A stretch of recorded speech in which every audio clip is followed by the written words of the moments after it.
नमस्कार. या व्हिडिओमध्ये आपण अकॅडमिक मॉड्यूल बघणार आहे.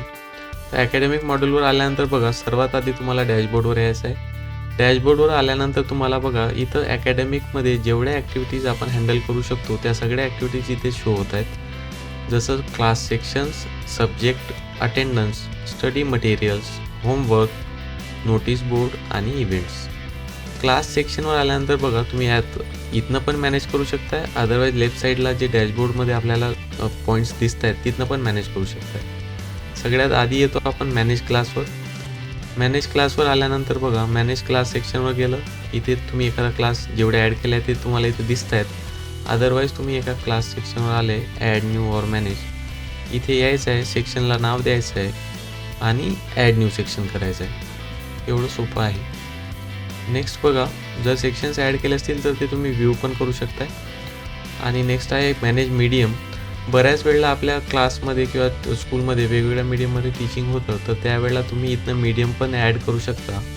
मीडियममध्ये हिंदी असेल, इंग्लिश असेल, तो मीडियम तुम्ही इथनं ॲड करा आणि ॲड न्यू मीडियम केलं की ते ॲड होणार. नेक्स्ट आहे मॅनेज मीडियम झालं. मॅनेज स्टुडंट टाईप आहे. स्टुडंट टाईप आपल्याकडे बऱ्याच प्रकारचे असतात. डे स्कॉलर असतं, RTची काही स्पेशल स्टुडंट्स असतात, तर ते आपण इथनं ॲड करू शकतो. नेक्स्ट आहे सब्जेक्ट्स.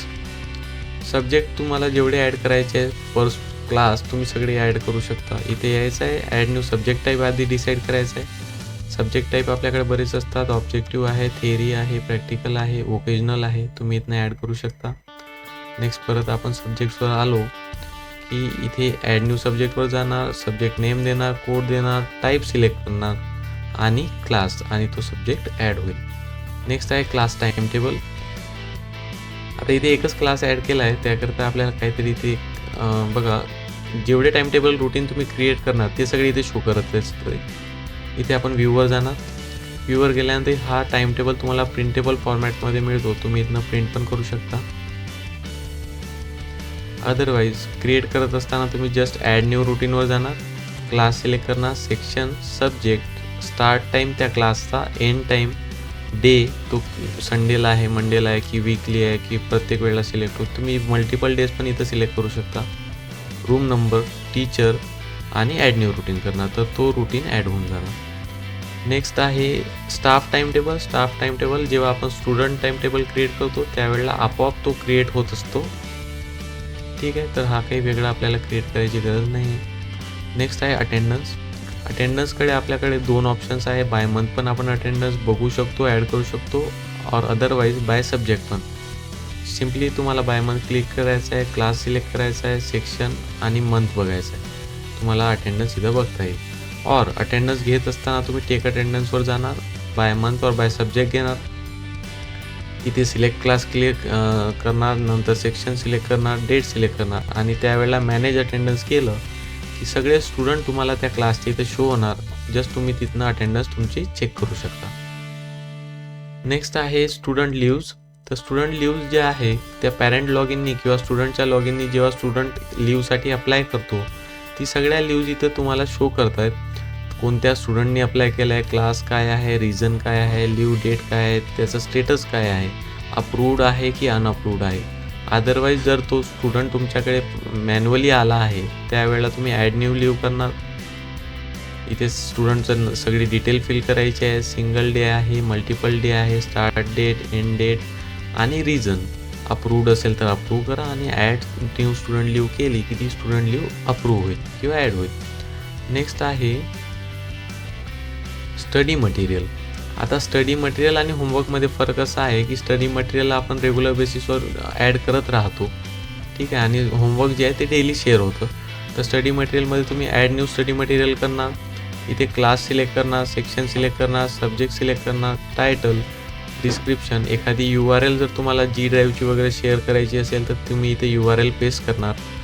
हा स्टडी मटेरियल डाउनलोडेबल करायचं असेल ॲप्लिकेशनमध्ये तर हा चेकबॉक्स क्लिक करा आणि अदर काही फाईल्स तुम्हाला अपलोड करायचे असेल तर इथं तुम्ही अपलोड करू शकता. बस ॲड न्यू स्टडी मटेरियल करा, स्टडी मटेरियल तुमचं ॲड होणार. नेक्स्ट आहे होमवर्क. होमवर्कमध्ये बघा इथे होमवर्क जर शेअर केले असतील तर लिस्ट व्ह्यूमध्ये दिसत आहेत. अदरवाईज तुम्ही इथं जाणार ॲड न्यू होमवर्कवर. टायटल द्या, क्लास द्या, सेक्शन द्या, कोणत्या डेटसाठी आहे, सब्जेक्ट कोणता आहे, डिस्क्रिप्शन काय आहे, एखादी फाईल अटॅचमेंट असेल तर इथनं अटॅच करा.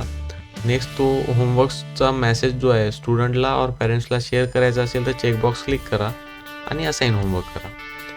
नेक्स्ट आहे नोटीस बोर्ड. नोटीस बोर्डमध्ये पण ॲक्टिव्ह सगळ्या नोटिसेस तुम्हाला इथे दिसतील. अदरवाईज ॲड न्यू नोटीसवर जाणार.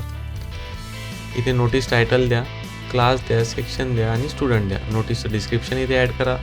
अटॅचमेंट असेल तर अटॅचमेंट लावा, URL असेल तर URL आणि ॲक्टिव्ह और इनॲक्टिव्ह स्टेटस देऊन त्याला ॲड करा. तसंच नेक्स्ट आहे आपलं इव्हेंट्स.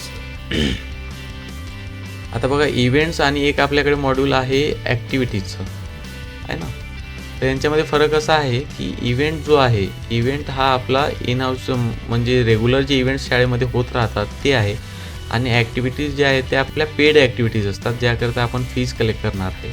ठीक आहे, तर ॲक्टिव्हिटीज मॉड्यूलमध्ये आपण ते बघूच. आज सध्या आपण इव्हेंट्स बघून घेऊ. ॲड न्यू इव्हेंटवर येणार. टायटल द्या, डेट द्या, डिस्क्रिप्शन द्या. जर त्याचं काही एखादा फ्लेक्स और बॅनर असेल तो इथनं इमेज म्हणून अपलोड करा आणि ॲड न्यू इव्हेंट करा. नेक्स्ट आहे लाईव्ह क्लासेस. लाईव्ह क्लासेस तर आपण प्रोफाईलमध्ये बघितलं आहे. तुमची झूम ID वगैरे तुम्ही जेव्हा टीचरची प्रोफाईल क्रिएट करतात त्याच वेळेला सगळ्या गोष्टी ॲड होत असतात. इथे येऊन फक्त तुम्हाला ॲड न्यू लाईव्ह क्लास करायचा आहे. इथे क्लास सिलेक्ट करा, सेक्शन, सब्जेक्ट आणि टीचर. क्लास टाईप कोणत्या प्रकारचा आहे, तो रिकरिंग म्हणजे रिपीट होतो आहे की एकचदा आहे वीकमध्ये. स्टार्ट डेट आणि टाईम ॲड करा. ड्युरेशन ठरवा. पासवर्ड तुम्हाला द्यायचा असेल लॉग इनसाठी तो मीटिंगचा पासवर्ड इथे ॲड करा. अजेंडा ॲड करा, टॉपिक करा आणि अप्रुव्हल तुम्ही ऑटोमॅटिक पण ठेवू शकता किंवा मॅन्युअल पण करू शकता. अटेंडन्स त्या क्लासची घ्यायची एक नाही ते पण ठरवू शकता आणि बाकीच्या डिटेल फिल करून जस्ट तुम्हाला ॲड न्यू लाईव्ह क्लास करायचा आहे तर ते स्टुडंट लॉग इनला तिथे शो करेल. नेक्स्ट आहे स्टाफ रेटिंग. तर स्टाफ रेटिंग हे स्टुडंट्स देत असतात त्यामुळे इथे फक्त तुम्हाला व्ह्यू करता येईल की कोणत्या टीचरला क्लास वाईज किती ॲव्हरेज रेटिंग मिळाली आहे, त्यांचं फीडबॅक काय आहे ते पण तुम्ही इथनं चेक करू शकता. नेक्स्ट आहे स्टुडंट बर्थडेज. तर बर्थडेजसुद्धा सिस्टम स्वतःच ॲनालाइज करतो. जेव्हा आपण ॲडमिशन फिल करतो त्यावेळेला स्टुडंटची डेट ऑफ बर्थ ॲड केल्यानंतर as per date of birth month wise आणि डे वाईज इथं सगळे बर्थडेज तुम्हाला शो करत आहेत. तर ठीक आहे, हे होतं आपलं ॲकॅडमिक मॉड्यूल. आय होप तुम्हाला सगळ्यांना लक्षात आलं असेल. कोणतीही अडचण असल्यास आमच्याशी संपर्क करा. आम्ही परत एक व्हिडिओ तुमच्यासाठी बनवून देऊ. धन्यवाद.